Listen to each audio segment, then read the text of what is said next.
Ok, ingenieros. Empezamos con el capítulo número 2, que va a ser especificaciones, cargas y métodos de diseño. Al hablar de especificaciones y códigos de construcción, como observaron aquí en su lectura, vamos a definir lo que el constructor como el diseñador debemos de seguir para el diseño y construcción. Entonces, pongamos como jerarquía, vamos a hablarlo así, vamos a hablar de jerarquías. Primero que nada, existen las leyes. Después tenemos que seguir reglamentos. Después de esto hay normas, en donde aquí podemos derivar vamos a ponerles técnicas. Vamos a hablar de especificaciones.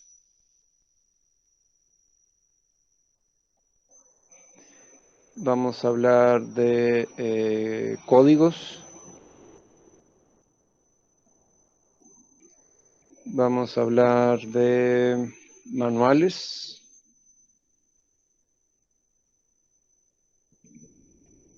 Y no sé si me olvida alguno por ahí. Entonces, vamos a hablar de leyes. Primero, antes que nada, las leyes van a ser lo que nos van a regir hablando de diseño y construcción. Estamos hablando ahorita plenamente de diseño y construcción, que es en lo que nos vamos a enfocar en nuestra materia. Entonces, existen las leyes. En nuestro estado está la ley de edificaciones, tanto del estado, ahora tenemos la del municipio de Tijuana, y de ahí seguimos con los reglamentos. De estos reglamentos hay varios. Vamos a poner de edificaciones de Baja California. Vamos a ponerlo así, está aquí. En reglamentos podemos tener varios reglamentos. Existía el reglamento de edificaciones de Tijuana o de Baja California. Existe el reglamento de construcción y existe reglamentos de movimiento de tierras, reglamentos de vialidad, todos esos que conocemos. Estos nos van a decir, vamos a ponerlo así, vamos a manejarlo de alguna manera. Esto, vamos a cambiar de layer.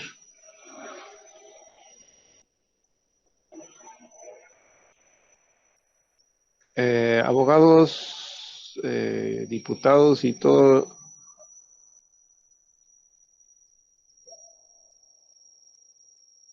Vamos a decir que las leyes se van a encargar o se encargan los abogados, diputados, todo el nivel legislativo para cuidar a la sociedad. Vamos a poner lo siguiente. Las leyes son regidas o son dictadas por una sociedad para cuidar a esa misma sociedad. Vamos a acotar lo que el reglamento van a ser algo vamos a decir, entre abogados o legisladores, vamos a poner legisladores y personal técnico, vamos a ponerlo así. De tal suerte que los reglamentos van a estar un poco más enfocados ya a algo técnico, pero siguen siendo artículos que hay que seguir. No nos van a decir cómo hacer las cosas, más bien nos van a decir prácticamente qué hacer y van a poner límites para ello, ¿no? Ahora hablando, y los reglamentos generalmente nos van a referir a las normas técnicas que le llamamos complementarias de los reglamentos. Entonces, en la región ya sacamos las normas técnicas complementarias para concreto, para acero, diseño estructural, especificaciones, sismo, viento, estaban por sacar la de madera y materiales ligeros, estaban por sacar muchas que ya el DF o México ya tiene, si se buscan las normas técnicas complementarias, podemos encontrar varias, ¿no?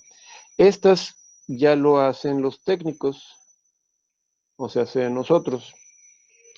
Para que existan estas normas técnicas o para que se registren dentro de, pues sí, ocupamos que los de acá arriba, los legisladores, nos autoricen para hacerlas. Entonces, para lograr esto, se tuvo que cabildear bastante para que el reglamento lo refiriera a las normas técnicas y que bajaran un recurso y poderse hacer. Ya afortunadamente ya se empezó eso hace algunos 4 o 5 años y ya tenemos normas técnicas complementarias de la región. Entonces, estas normas técnicas, para que las bajemos a los técnicos, o sea, hacia nosotros, las podemos cambiar. Y hago este comentario porque de aquí para arriba, si queremos cambiar las leyes o queremos cambiar los reglamentos, es algo difícil de hacer, no imposible, pero sí se requiere de mucho esfuerzo y de mucha gente, como podremos observar. Y las normas técnicas, esas no se requieren tanto más que nos pongamos nosotros de acuerdo, los técnicos. Los técnicos especialistas en mecánica de suelos van a hacer las normas técnicas de mecánica de suelos o de investigación del subsuelo, los que estamos expertos en construcción, los de construcción y así seguidamente, ¿no? Entonces, las normas técnicas complementarias, estas normas técnicas sí nos van a estar diciendo cosas técnicas, armados, nos van a decir métodos de diseño, nos van a regir o nos van a estipular aceros mínimos, estamos hablando de refuerzo de acero, tipos de concreto, en fin, nos van a regir o nos van a guiar para lograr un diseño conforme a la región y conforme a todo lo que nos están pidiendo la legislación hacia arriba, ¿no? Hablando de especificaciones, las leyes, reglamentos y normas técnicas son, vamos a poner así, son hechas por la gente o por personal de representantes de la sociedad, vamos a ponerlo así.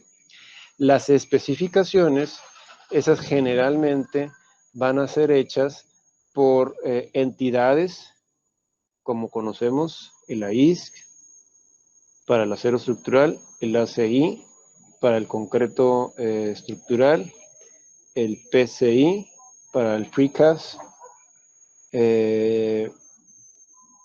y así sucesivamente. Bueno, especificaciones también, podemos manejar las del AASHTO. Y en fin, son especificaciones que estas generalmente son hechas por los técnicos que se dedican a hacer este tipo de materiales o este tipo de construcción, y esos son los especialistas los que nos van a decir cómo funciona mejor su material o cómo funciona mejor su construcción, y son, vamos a ponerlo así, especificaciones, son recomendaciones, más no son leyes, ni reglamentos, ni normas, ni es algo que nosotros tengamos que seguir al pie de la letra. Son simplemente especificaciones. Hablando de códigos, muy similares que las especificaciones, los códigos, generalmente estos son hechos por personas o por entidades también, que para que construyamos dentro de sus normas, vamos a ponerlo así, van a seguir sus códigos como la SCT, para hablar de algún ejemplo. Hablando de manuales, la CFE tiene su manual de diseño, el MDOC, diseño de obras civiles, el manual de diseño de obras civiles. El más famoso fue el 93, que duró muchos años, y luego salió el 2008, y luego el 2018, y creo que ahorita anda saliendo 2019, o si no es que ya salió, ahí me quedé. Entonces, ninguno de estos que estamos aquí hablando se convierten en normas a seguir, a menos de que alguna norma o reglamento o leyes nos lo recomienden. En el código, el VC, vamos a hablar de códigos de aquí de Estados Unidos, el Uniform Building Code o el International Building Code. Son códigos que los hace una entidad, pues no quiero decir privada, pero sí es una entidad fuera de la sociedad, pero la misma sociedad, o sea, las leyes y los reglamentos de cada entidad lo adoptan y creen fehacientemente, vamos a decirlo así, en estos códigos dependiendo de la zona en que estamos hablando. De alguna manera, estos códigos de construcción se manejan indistintamente a los códigos locales. Entonces quiero decir que las leyes, reglamentos o normas se refieren a ellos, pero cada entidad o cada municipio puede usar las mismas, las propias, o generar algunas de ellas. Hablando de manuales como el de CFE, el MDoc del CFE es un manual o es un seguimiento para la construcción, para si quiere uno trabajar para CFE o alguna edificación relacionada para CFE, tenemos que seguir este manual de ellos. Y en lo personal es de los manuales o de los lineamientos más completos que tenemos en México. Pongo un ejemplo, en el 2007 que se cimbró Chile allá, se sacudió con sismos. A raíz de ese sismo empezaron a cambiar códigos, empezaron a cambiar su reglamentación, y hubo mucha investigación a raíz de este sismo, puesto que ya lo vivieron de primera mano, vieron los efectos que tuvieron los edificios en diferentes tiempos de vibración de cada edificio, y sacaron cierta reglamentación, 2010, 2011, y si se pusieran a ver, o si vieran la reglamentación que salió en el 2010-12, que salió ahí en Chile, se asemeja a muchas cosas que nosotros manejábamos en el MDoc del 93. Muchas cosas se manejaron muy similar a que nosotros ya sabemos desde el 93. Incluso en el 2008 se implementaron unas cosas sísmicas en el manual de diseño de CFE, que todavía los chilenos se sacaron 2, 3 años después, en cuestión de maremotos, en cuestión de refuerzo de estructuras por sismo. El MDoc, tanto de viento, es uno de los manuales o una de las informaciones más completas que tenemos. El Instituto de Investigaciones Eléctricas, Instituto de Investigaciones Eléctricas.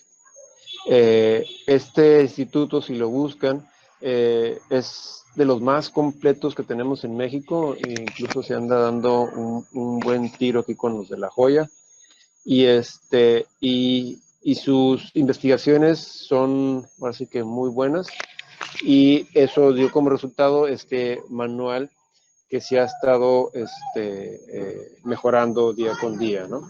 De las cargas que tenemos que manejar para nuestros diseños, ya hablando de un poquito más de métodos de diseño, pues sabemos que hay dos variantes, las vivas o las muertas.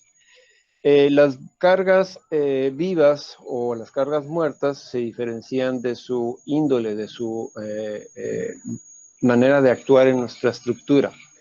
Entonces, las cargas muertas las conocemos como las cargas de los pesos estructurales, de los elementos estructurales, acabados, instalaciones, todas esas cargas que pudiesen estar fijas en nuestro edificio. Entonces, de ahí, de esas cargas muertas, esas cargas que no van a estar variando en nuestra estructura, ni de posición, ni de magnitud, se derivan entonces las cargas vivas, en donde las cargas vivas, por poner algunos ejemplos que mencionábamos ahí, las cargas vivas más importantes es la que le llamamos carga de piso. Esta carga de piso, pues es la carga dependiendo de dependiendo de su uso de suelo o uso de piso, perdón, del edificio, llámese biblioteca, casa habitación, salón social, salón, lo que sea. Entonces, dependiendo de su uso de piso, va a ser la carga que vamos a tener por metro cuadrado por unidad de área, ¿no? Mencionábamos cargas de tránsito de puentes, estas son más móviles, son variables, bien puede ser aquí un camión como un tren, son variables en piso y se siguen considerando de cargas vivas. Menciona aquí las cargas de impacto, son cargas causadas por vibraciones, ya sea de automóviles o algo móvil que se vaya moviendo y se detenga abruptamente, ¿no? Hablamos también de cargas longitudinales, esas cargas que van a lo largo o de nuestra estructura y pueden detenerse, y entonces hay unas cargas que vienen por aquí también de fricción. Presiones de suelo, presiones hidrostáticas, explosiones, fuerzas térmicas, fuerzas centrífugas. Tengo un ejemplo de explosiones. Corría no sé qué año, ya no me acuerdo qué año fue, que fuimos a ver un proyecto en Guerrero Negro. Estábamos haciendo lo de los aerogeneradores de la Rumorosa y fuimos a ver una planta en Guerrero Negro. Y llegamos a una subestación ahí en Guerrero Negro, en donde había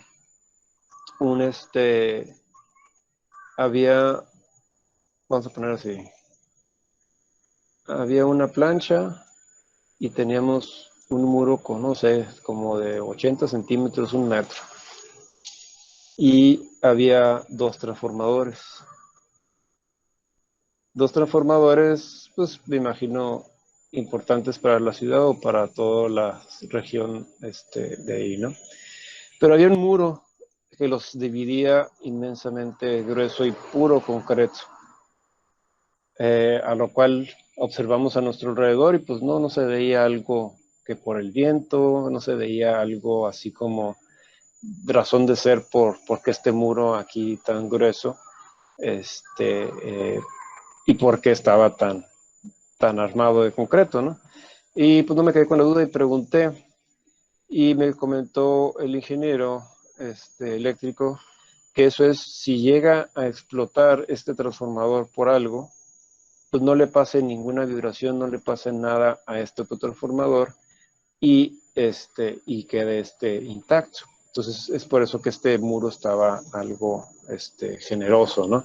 Entonces este es un ejemplo de cargas de explosión, como lo que estamos viendo aquí. Presiones hidrostáticas, los muros de contención, vamos a ponerlo así, o muros de sótano, pudiesen tener alguna carga de agua, o si va subiendo el nivel freático, puede tener un empuje mayor. Entonces, esas son presiones hidrostáticas o albercas o algo de agua, ¿no? Fuerzas térmicas, cambios de temperatura, como venimos ahí. Seguimos adelante. Aquí les separan cargas ambientales, pero siguen siendo cargas vivas, como la nieve, la lluvia. En algunos lugares de la República o del mundo, pues estas 2 cargas son importantes. No es tanto en nuestra región. El viento y el sismo son muy conocidas, y aquí sí juegan un papel muy importante, sobre todo las sísmicas, y en algunas regiones o en algunas estructuras las cargas de viento. Básicamente vamos a enfocarnos a 2 diseños o 2 métodos de diseño, que es el LRFD, que es el diseño con factores de carga y resistencia, o sea, Load and Resistance Factor Design, y el método de diseño por esfuerzos permisibles, o el Low Stress Design. Estos 2 métodos son indistintamente igual de eficaces. Vamos a poner aquí un poquito de historia. Primeramente estábamos hablando de Low Stress Design, o lo que llamamos aquí, han oído la palabra, o entre ingenieros, sobre todo en concreto estructural, decimos yo diseño con el método plástico, yo diseño con el método elástico. ¿Sí han escuchado eso? Ok, vamos a poner un poquito en contexto. El ASD, el Allow Stress Design, ese tiene muchísimos años trabajando. El LRFD salió en 1987, si mal no recuerdo, en el 87, o sea, no muchos años atrás, en comparación de estos dos métodos que estábamos hablando. Entonces, el diseño elástico. Vamos a recordar la gráfica de esfuerzo de formación de nuestro acero, pum, en donde conocíamos dos zonas, ¿se acuerdan? Teníamos la zona elástica y hablábamos de la zona plástica, ¿se acuerdan? Ok, entonces la zona elástica, vamos a poner así, el ASD, el Low Stress Design, para resumir un poco lo que es el método de diseño. Y recordemos que los métodos se basan en probabilidad de ocurrencia y recurrencia de ciertos eventos. Esa probabilidad de ocurrencia o recurrencia se transfiere en método de diseño y en cómo predecir algún comportamiento de elementos estructurales o todo el sistema estructural. Entonces, el ASD, el diseño por esfuerzos permisibles, vamos a ponerlo así, se basa su teoría en que si este es el esfuerzo de fluencia, que decíamos que hasta aquí se comporta en manera lineal, y tiene, si dejamos de aplicar nuestra carga, se regresa a su estado original, o sea, es una zona elástica, decíamos. Entonces, voy a generar mi método de diseño hasta un esfuerzo permisible. Y eso es lo que llamamos con diseño a esfuerzos permisibles. Entonces, quiere decir, si aquí yo tengo mi 100% de esfuerzo en el FY, te voy a permitir, por poner un ejemplo en ASD en flexión, un 60% de tu esfuerzo de fluencia. ¿Sí? Entonces, el ASD, Allows Stress Design, o sea, dice, te voy a permitir utilizar tu material un 60% y este 30% restante lo vamos a dejar a las incertidumbres, y nótese que digo incertidumbres, del diseño o del comportamiento de la estructura o del comportamiento ajeno a la estructura para tener lo que le llamamos esa seguridad estructural. Esto básicamente y en pocas palabras se manejaba en ASD o el diseño elástico. La teoría es muy similar en concreto. El diseño plástico o otro diseño, o más bien otro método que se le llamaba, era diseño al colapso o diseño último. Y esta teoría de diseño o esta teoría de diseño plástico se basa en que, si bien sabemos, nuestro material agarra un segundo aire antes de llegar a su ruptura y tenemos una capacidad mayor, esfuerzo último, una capacidad mayor al esfuerzo de fluencia, ¿por qué no llegar hasta este límite aumentando nuestras cargas? Entonces aquí factorizamos las cargas y nótese que aquí en el ASD le vamos a llamar cargas de servicio.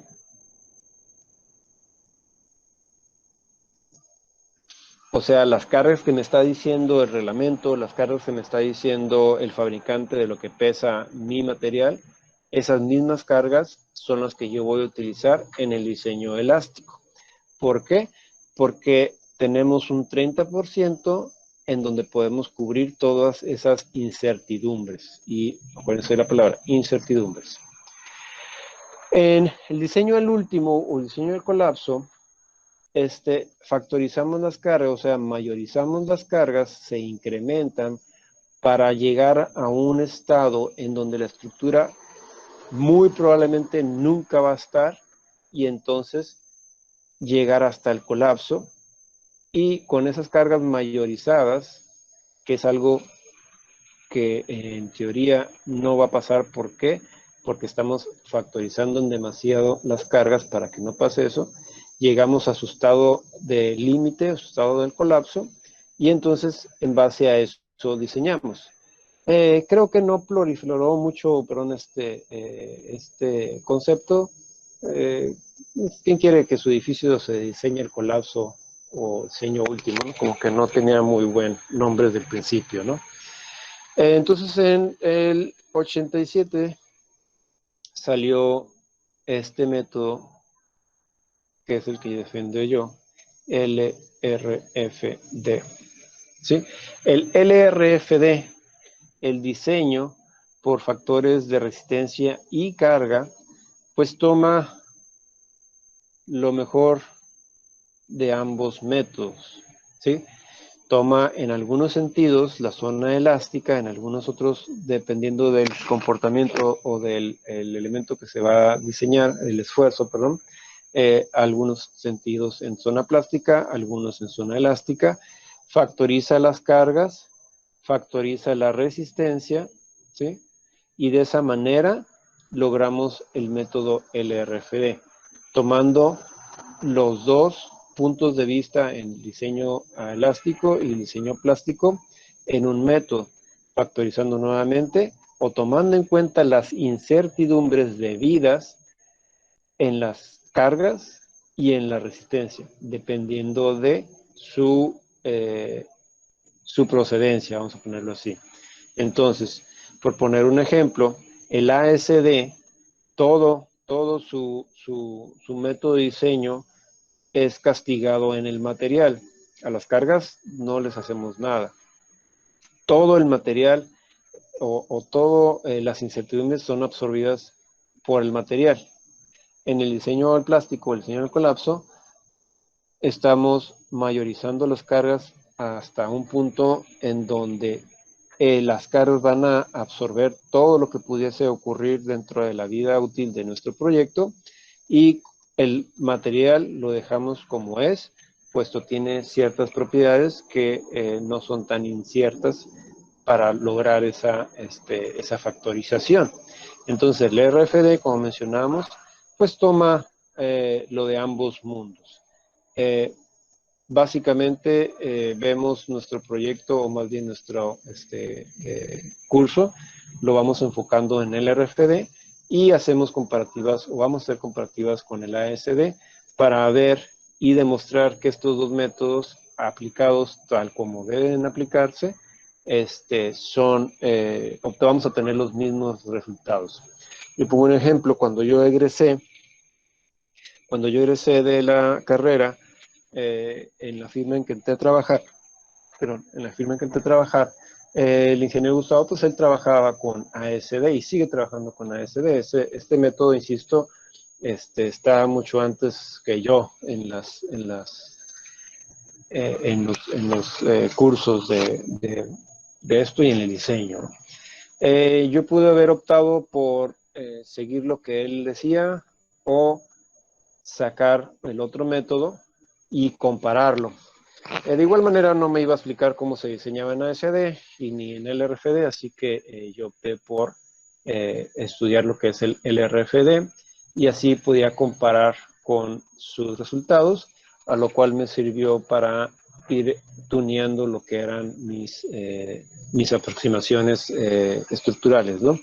Entonces, si algo me daba muy fuera de lo que él sacaba, pues lo revisaba hasta que me daba más o menos igual y veía dónde era el error, así como fui aprendiendo y fui demostrando que el ASD y el RFD, cuando vayamos a ver ejercicios, Vamos a ver que en algunos casos el ASD va a ser un perfil a lo mejor 1 o 2 abajo o arriba que el RFD, y eso va a depender en el porcentaje de cargas vivas y cargas muertas que tengamos, pero a la hora de uniformizar, vamos a ver que estamos hablando prácticamente de los mismos elementos. Vamos a hablar de combinaciones de carga.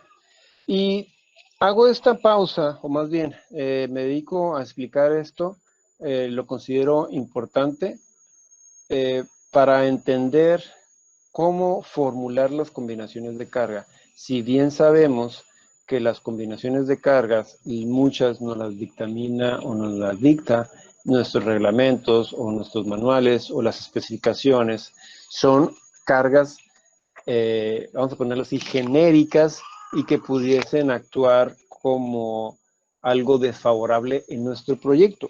Pero por ahí viene en su bibliografía que nuestro proyecto o el diseño estructural es responsabilidad del estructurista y las combinaciones de carga, yo las digo así, son cualitativas más no cuantitativas. Así las pongo yo. ¿Qué quiero decir con esto? Las combinaciones de carga deben de ser de calidad, no de cantidad. Que bien sabemos, los softwares ya hoy en día, ponerle 5 combinaciones de carga o 100 combinaciones de carga que nos inventemos, muy probablemente no se vayan a tardar más de algunos microsegundos en terminar de hacer su cross-canning. Pero no quiere decir que esas combinaciones que estamos diciendo pues puedan ser de calidad. A lo mejor muchas de esas combinaciones que estamos inventando pues no tienen alguna aportación y solamente estamos dando más paja, vamos a decirlo así, ¿no? Entonces, por eso me dedico a explicar estas combinaciones de carga en donde si nos imaginamos cada una de ellas, y vamos a empezar con la primera, vamos a suponer que tenemos un edificio alto de varios pisos, estos ventanitas, y tiene aquí una azoteíta bien coquetona. Y vamos a empezar con la primera. 1.4 de D. Y vamos a definir como D como carga muerta, dead load.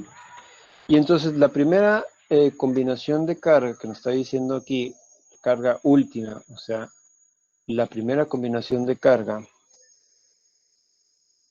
vamos a ponerlo así, es de lo que pese tu edificio, súmale un 40%. ¿Qué quiere decir eso? Todo el peso muerto que tenemos aquí, de cada piso, toda la carga muerta, vamos a incrementar un 40%. Antes de meterle un perrito, antes de meterle una planta, antes de meterle cualquier cosa viva a nuestro edificio, tiene que soportar 40 veces más, 40% más su peso propio. Esto a veces nos viene mal cuando hacemos estructuras muy pesadas que no pudiesen soportar su propio peso en un 40% más. Entonces, la primera combinación de cargas, vamos a ponerlo así, da como resultado es de que todavía no le ponemos ninguna carga viva, nadie, ni una plantita ahí viva, y a ver cómo se comporta. Si pasamos esa combinación de carga, seguimos a la otra. Voy a ponerlo aquí a un ladito para alcanzarlo a ver.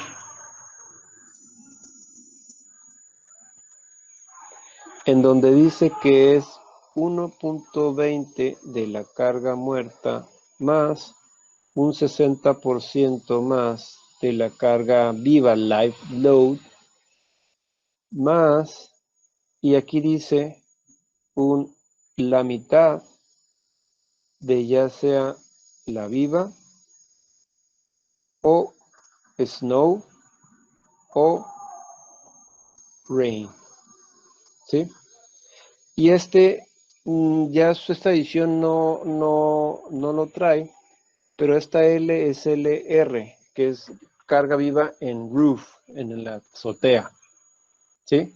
Porque es donde podemos tener la carga viva de snow o de rain, de lluvia, ¿no?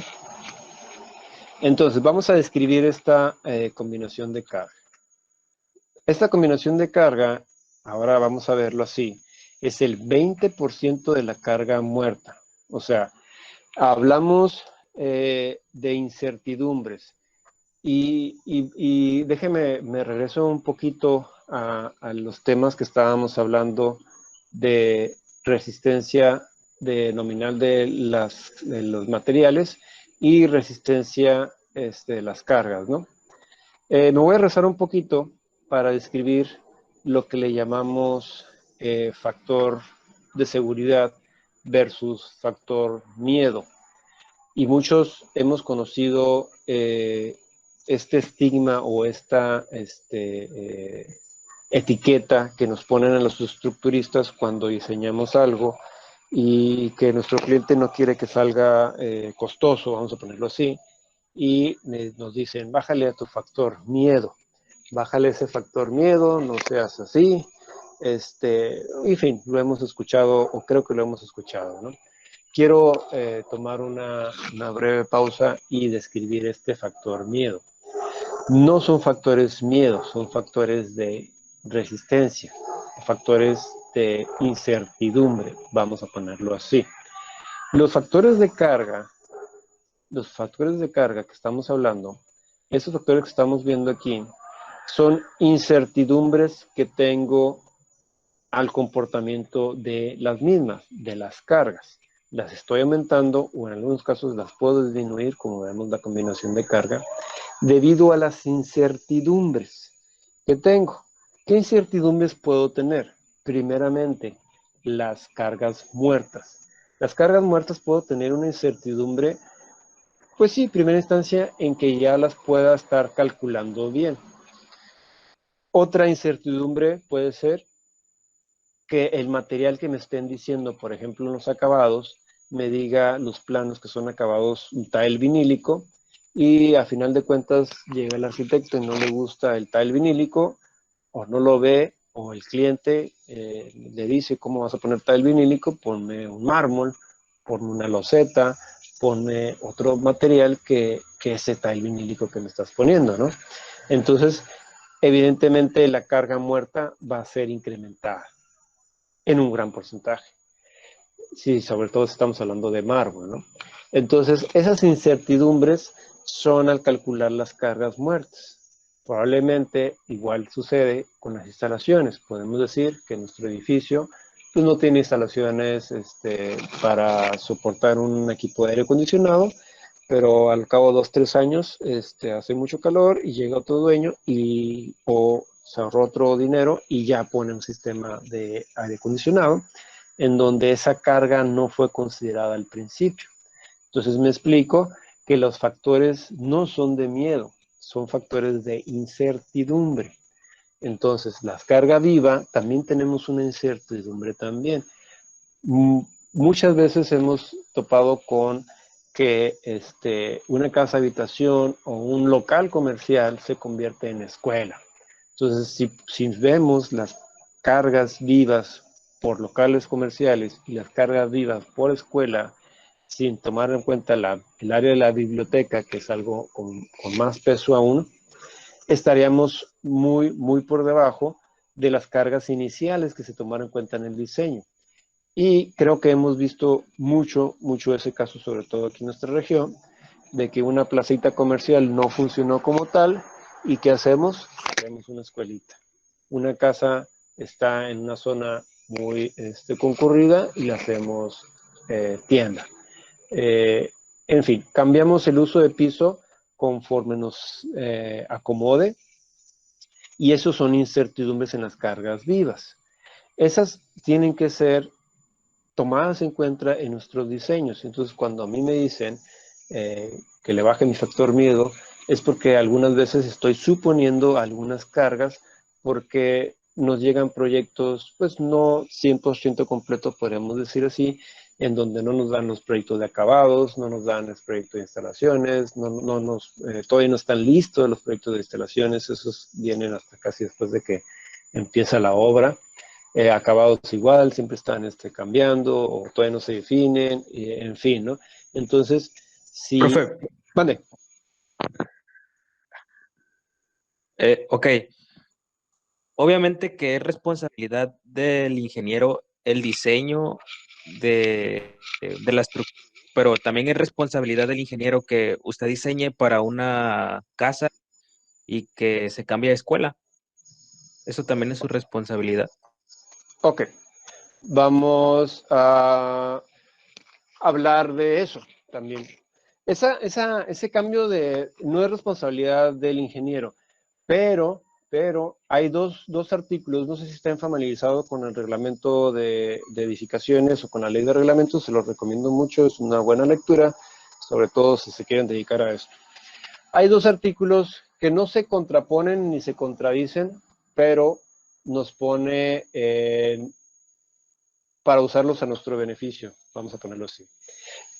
Hay un artículo en el reglamento que protege esa situación, que sí, no somos responsables de esos cambios de uso y el dueño o el propietario es el responsable de esos cambios de uso.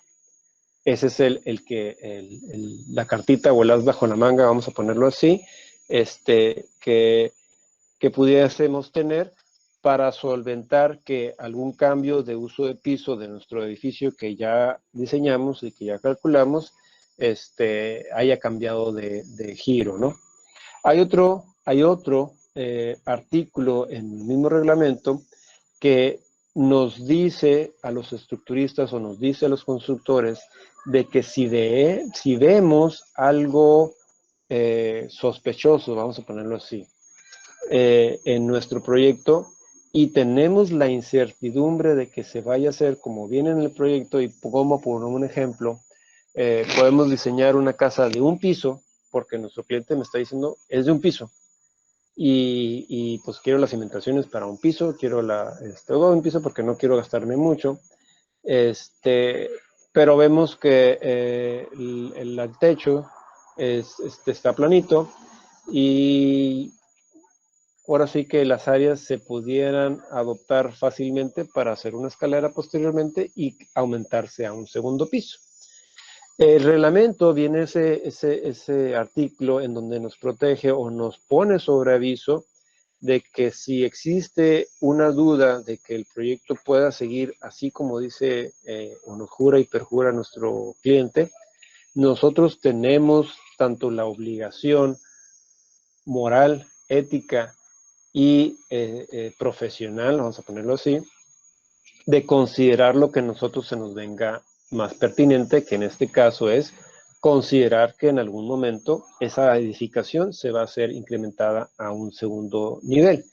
Si no del todo considerar todas las cargas que se deberían de considerar en un segundo nivel, algún porcentaje de estas.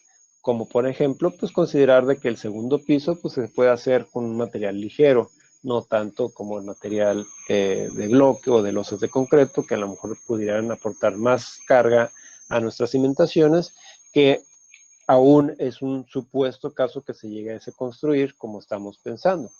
En áreas como este tipo, el reglamento nos dice que nos aseguremos primero de que vaya a estar así y si no tenemos la certeza de que esa edificación vaya a cambiar así como estamos comentando, debemos de aumentar nuestras cargas, debemos de aumentar y el reglamento nos protege si el cliente, vamos a ponerlo así, nos dice, hey, te dije que no pusieras cargas para el segundo piso, estás infringiendo contra mi contrato y todo el show legal que pudieran pensar, ustedes sacan ese segundo as bajo la manga, que es haber leído bien su reglamento, y sale y pueden sacar este artículo en donde ustedes están completamente protegidos de que ustedes están protegiendo la edificación para futuros cambios. Y si no, pues que te lo firme por escrito. Hay veces, o más bien, a veces sucede esto cuestión de bomberos o de protección civil, en donde ustedes entran a un establecimiento y dice cupo máximo 200 personas, cupo máximo 100 personas. Eso va un poco más guiado en protección civil, pero eso también se puede usar en cuestión estructural, que esa carga o esa losa o ese edificio no se sobrecargue con las personas o con la carga que estaba predispuesta en su origen, ¿no? No sé si respondo por ahí tu preguntita. Sí, profe, sí, igual sí pensé en eso de que te firme algo, ¿no? Y Pero así como dudo que que te firme te alguien algo, liberas de ¿no? cualquier responsabilidad. Sí, dudo que firme algo. Ajá, sí, gracias. Ok, ingeniero. Entonces, seguimos. Ok, entonces, esas incertidumbres o esas fluctuaciones son pagadas, vamos a ponerlo así, en los factores de carga y en los factores de resistencia.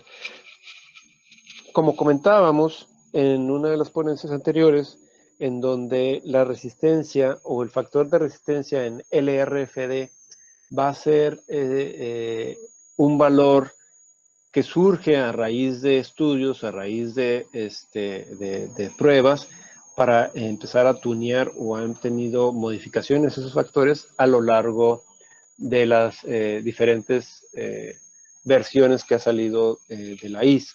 Pongo, por ejemplo, el concreto, en compresión, perdón, elementos sujetos a compresión, en ediciones anteriores que comentábamos, era .85 y ahora lo subieron a .80 y lo subieron a .85, .90, dependiendo de la versión que hablemos. Y eso da porque estamos hablando de que los factores de resistencia están muy ligados al fabricante, muy ligados al constructor, muy ligados a las personas que están inmiscuidas en todos esos aspectos para la construcción, en donde pudiesen decir que ya se lleva un control mejor, tanto de calidad como seguramente de calidad, en todos los aspectos que mencionábamos de diseño y construcción, transporte, fabricación, todos esos elementos, ¿no? Entonces, nuevamente, si les vuelven a decir, bájale tu factor miedo, no es factor miedo, es un factor de inseguridad.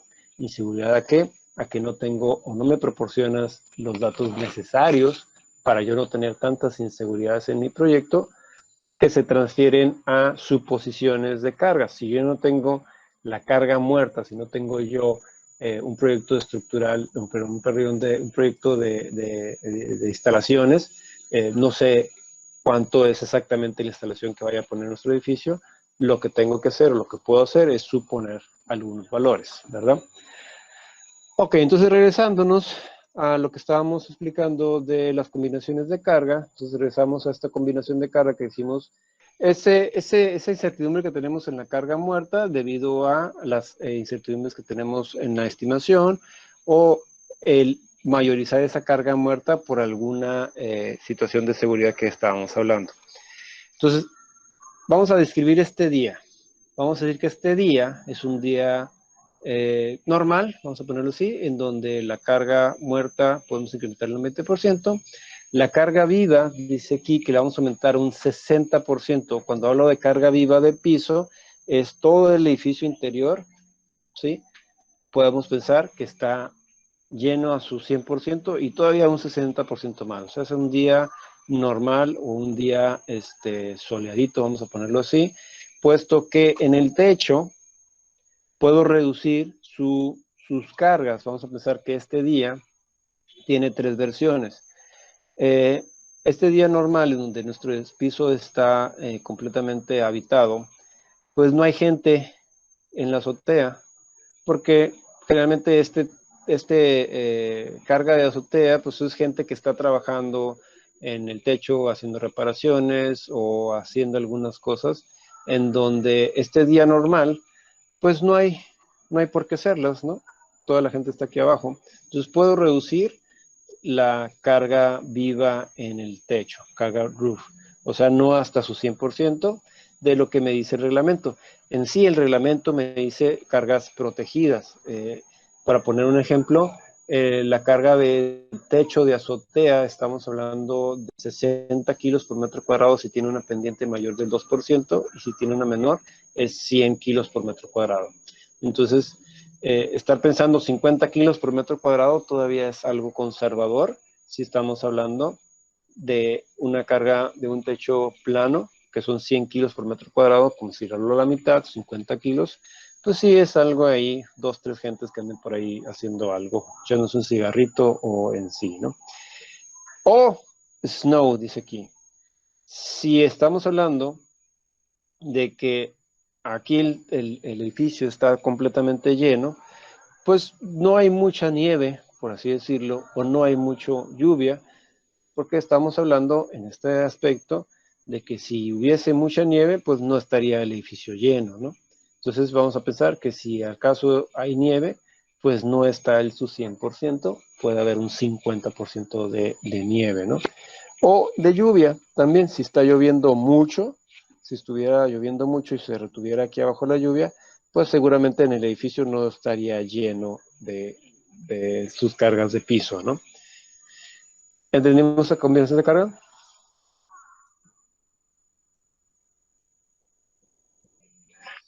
Sí, profe.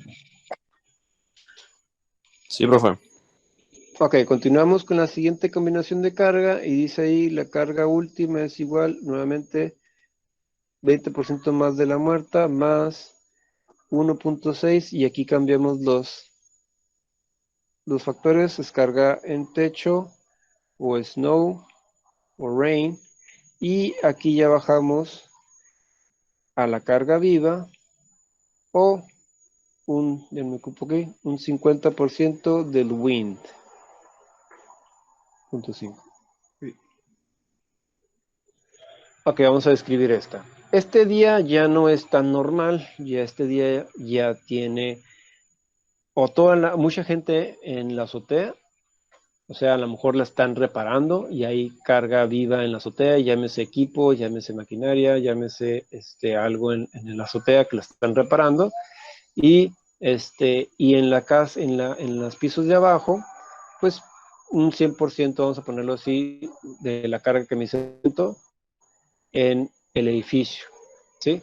O está un parizón acá arriba, todos los del piso, todos los del edificio se fueron al pari acá arriba, y el piso de la azotea, pues está llena por el pari, y está la gente acá arriba, ¿no?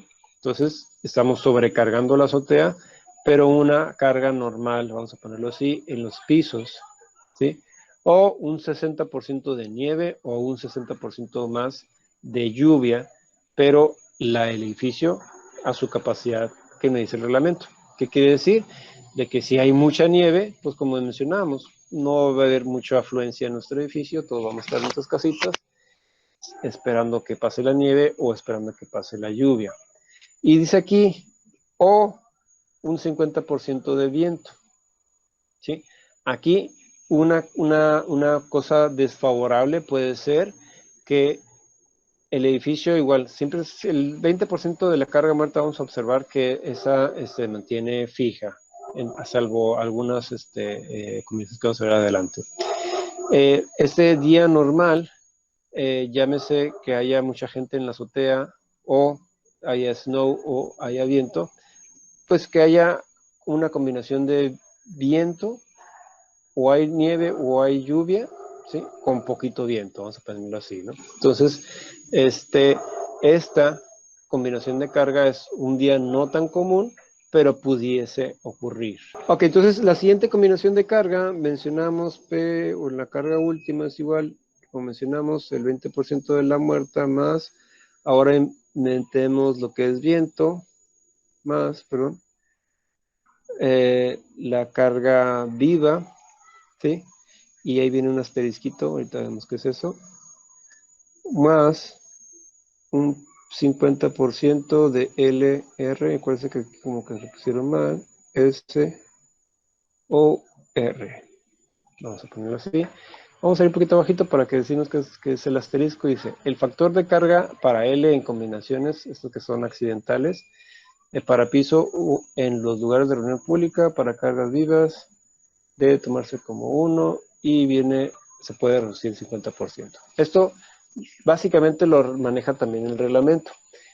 Ok, este día, que ahora es un día un poco menos normal, tenemos el 20% de la carga muerta y tenemos ahora lo que traemos de nuevo es de que hay viento, ¿sí? Hay wind.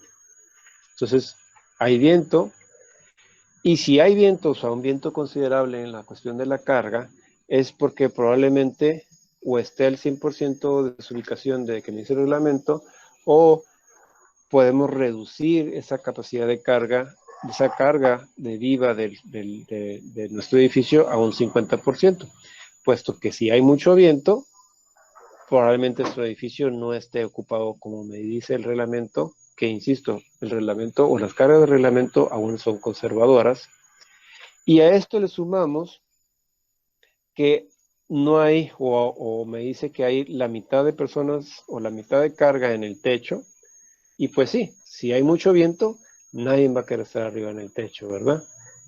Una vez fui a medir el Hospital General arriba en la azotea y aún teniendo unos parapetos grandes ahí para cubrirse del viento, el viento estaba fuerte y aún así como que se sentía uno no muy seguro en la azotea, ¿no? Entonces, si hay mucho viento, en la azotea no vamos a tener tanta gente, o no va a haber nieve, o no va a haber mucha lluvia, porque el viento pues se lo va a llevar, ¿no?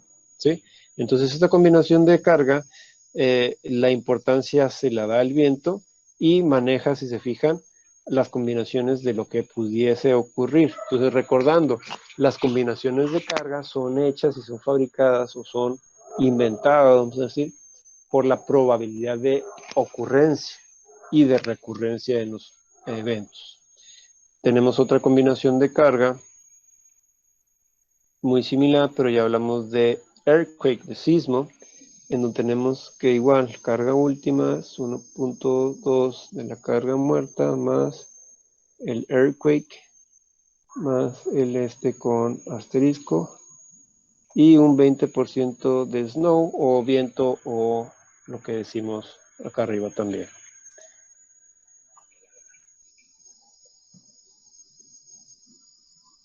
Ok, entonces esto es muy similar. El 20% no nos los libramos. El sismo, así como me lo dice el reglamento, en la carga viva puedo reducirla o dejarlo tal cual está en reglamento. Esto dependiendo del área que tienen nuestros edificios, podemos reducir nuestra carga viva. Y puede haber un 20% de lluvia, de snow, de nieve, o en la carga viva del piso, de la azotea. Entonces, esta va más enfatizada en el sismo, en el earthquake, ¿no? Tenemos otra combinación de carga un poquito más compleja, que es el 90% ya sea de viento o de sismo. Vamos a poner aquí junto a los dos, la carga 1.9 de D más 1. ¿Quedamos un punto? Eso sí. Sí. 1 de earthquake. Y esto lo que es, no es lo que le llaman una condición de lift off, decían en parque eólico cuando diseñamos el parque eólico.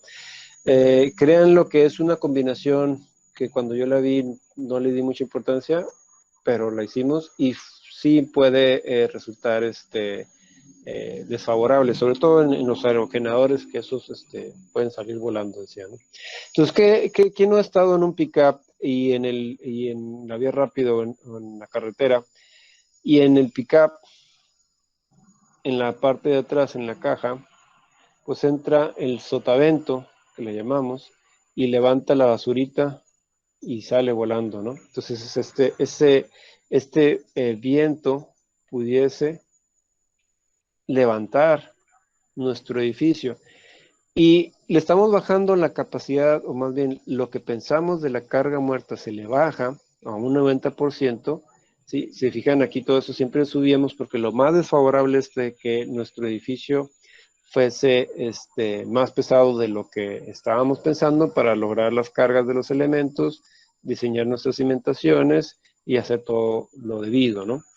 Pero algunas veces esta condición de que nuestro edificio sea muy ligero y pueda levantarse, ya se me hace en viento, o cuando venga una onda de sismo en donde lo intente levantar, pum, por la onda de sismo, de alguna manera, si nos equivocamos, vamos a decir, o si tuvimos una suposición en la carga muerta favorable, cuando dijimos que las incertidumbres que teníamos al calcular las cargas muertas pudieran variar en cuestión de cómo calculamos esas cargas muertas.